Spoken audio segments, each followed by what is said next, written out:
নমস্কার বন্ধুরা, পূজা পার্থ ক্রিয়েশন চ্যানেলে নতুন একটা ভিডিওতে সবাইকে অনেক ওয়েলকাম ও ভালোবাসা। Good afternoon.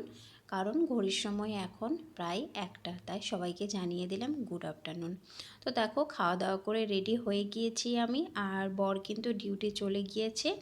তো রেডি হয়ে গিয়েছি তার কারণ এখানে সামনে একটা মন্দির আছে, স্বামীনারায়ণ মন্দির। তো সেখানেই আজকে যাব। তো সেখানে আজকে একটা উৎসব আছে। উৎসব বলতে এখানে গুজরাটিতে বলা হচ্ছে ওইটাকে শাক উৎসব। তো স্বামীজি নিজের হাতে রান্না করে। তো দেখো, আমরা চলে এসেছি। আসার সময় কোনো ব্লগ করতে পারিনি, কোনো ভিডিও দিতে পারিনি, তার কারণ রাস্তায় আসছিলাম সেজন্য। তো দেখো, এখানে আসার পরে কিন্তু দেখতে পাচ্ছি, দেখো এখানে সবাই কিন্তু রুটি বানাচ্ছে। তো আমরা যে আটা রুটি খাই সেটা কিন্তু নয়, এখানে কিন্তু বাজরার রুটি বানাচ্ছে। দেখতেই পাচ্ছ অনেকেই বানাচ্ছে, আর সবাই কিন্তু এখানে চুলায় বানাচ্ছে। তো সবাই এখানে দেখতে পাচ্ছ সবাই বানাচ্ছে, মানে যে যে বিভিন্ন রকমের কাজ নিতে পারে। তো আমি যেহেতু রুটি বানাতে পারছি না বা জানি না, তাই আমি আন্টির কাছে বসেছিলাম। আর এই যে দেখতে পাচ্ছ কাঠ আরে এইগুলো আমি একটু করে এনে দিচ্ছিলাম। তো এইগুলো একটু আমি হেল্প করছিলাম, আর এটাকেই বলা হয় শাক উৎসব।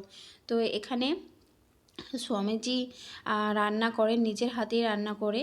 তো শাক বলতে গেলে এখানে একটা বেগুনি সবজি হয়, তো সেটাকেই নাকি শাক বলছে।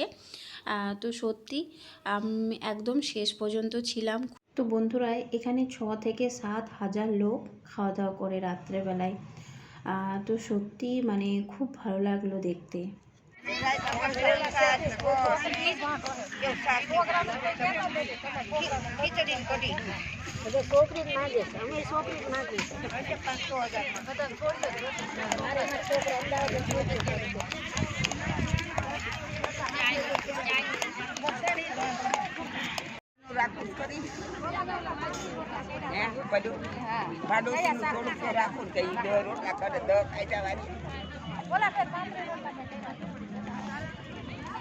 અમે ઓલું હોય ને આવડી રોજ તળેલો હતો ને એમાંથી અમારે 10 કિલા જેવો રહ્યો છે, એટલા રોટલા કર્યા. કોથળી ભરી હતી સવારના 8:30ના રોટલા કર્યા.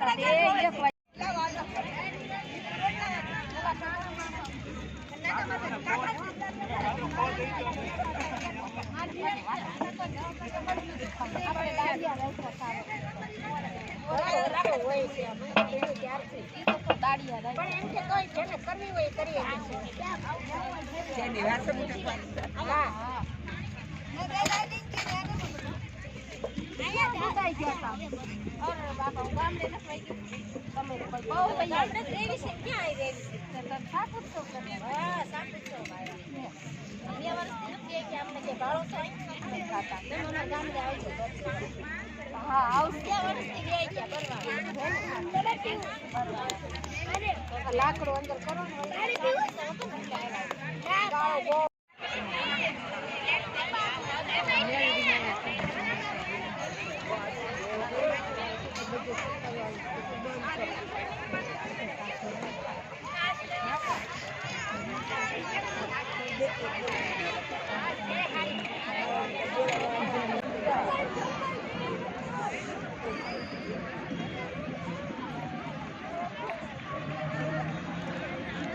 જમી લીધું સોનલ?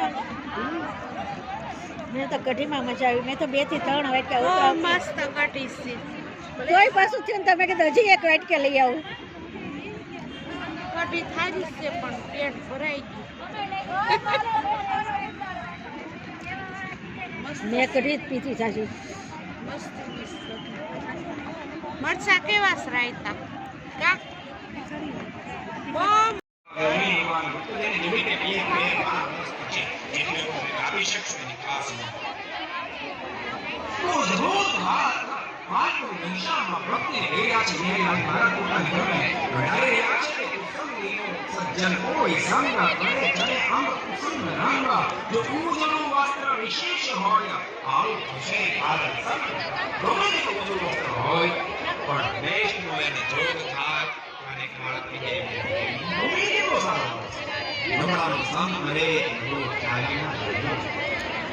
માટે સારો થવા માંગતો સારો થવા માટે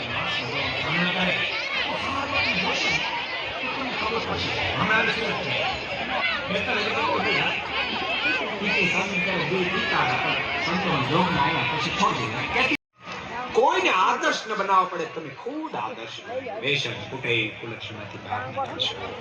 દિવ્ય જીવન જીવશો.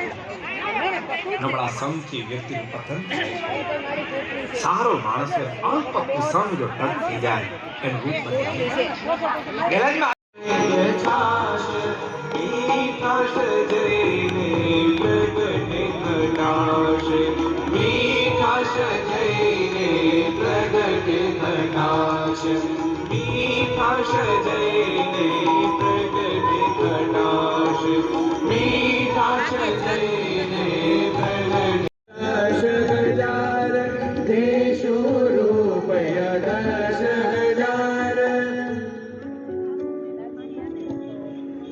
હે મગન, તું જા.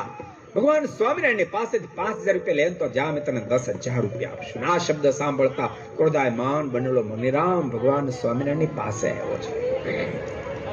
અને ભગવાન શ્રી એની વિશાળ મોટી સભામાં બેઠો આવીને કહ્યું છે, આપો સ્વામિનારાયણ, આપો જીવન મુક્તા. ભગવાન સ્વામિનારાયણ કહ્યું, હા હમ હે જીવન મુક્ता, हम है स्वामीनारायण. क्या बात है, मुझे 5000 रुपया चाहिए, पक्का सीधा चाहिए. भगवान श्री रे मुखમાંથી શબ્દ निकला है, हमारे पास पैसा तो है ही नहीं, हम कच्चा सीधा देते, पक्का सीधा किसी को देते ही नहीं. આન મગ્ન રામ ક્રોધાયમાન બનો. ભગવાન શ્રી હરિને કહે છે, પાકા સીધા આપો ને તો સાંભળી લો. બોલતા અડદને મંત્ર્યા છે, પડખે ઉભેલા વડલા પર ફેંક્યા છે. ભાડ ભાડ ભાડ કરતો વડલો સળગીને રાખ થઈ ગયો. આ હાલત તમારી પણ થશે. ભગવાન શ્રી બોલ્યા છે, મગ્નરામ તારે થાય મડ કરવા. અને ઘણો બધો પ્રયાસ કર્યો છે, પણ ભગવાન શ્રીને કાંઈ જ્યારે ન થયું. મગ્નરામ ધુમાપવા છે એ વાતને પણ વ્યાલેનમાં નોંધી છે. સુણિયતિ ઉરમાવી ક્રોધયાણી, વૃષકુળ ભૂપ મનુષ્ય રૂપ જાણી. સુણિયતિ ઉરમાવી ક્રોધયાણી, વૃષકુળ ભૂપ મનુષ્ય રૂપ જાણી. અધર દશન આપનો કરીને, ગતિ કરી ત્યાંથી ગયો વળી ફરીને. ગતિ કરી ત્યાંથી ગયો વળી ફરીને.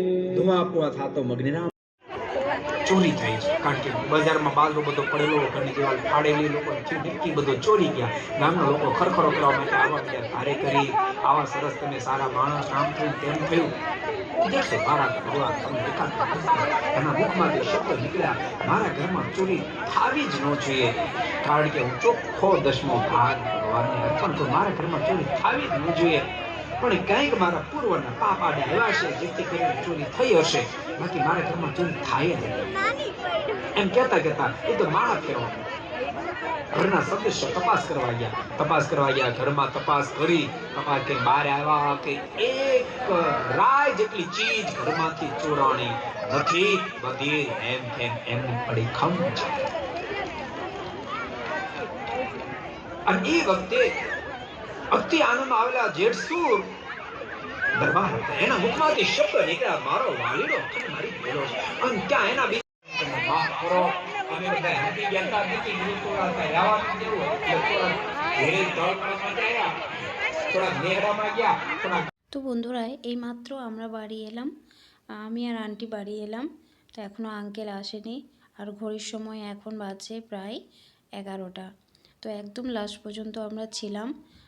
তারপরে আমরা তো আগেই খাওয়া দাওয়া করে নিয়েছিলাম। কিছুক্ষণ ওখানে মহারাজজি কিছু বক্তব্য রেখেছিল, সেগুলোও আমরা শুনেছিলাম, খুব ভালো লাগছিল। সেগুলো কিন্তু আমি ভিডিওর মাধ্যমে তোমাদের কাছে তুলে ধরেছি। কেমন লেগেছে কমেন্টে তোমরা জানিও।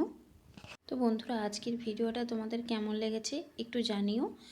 তো চলো দেখা হচ্ছে আগামীকাল নতুন কোনো ব্লগের সঙ্গে। সবাই ভালো থেকো, সুস্থ থেকো, টাটা।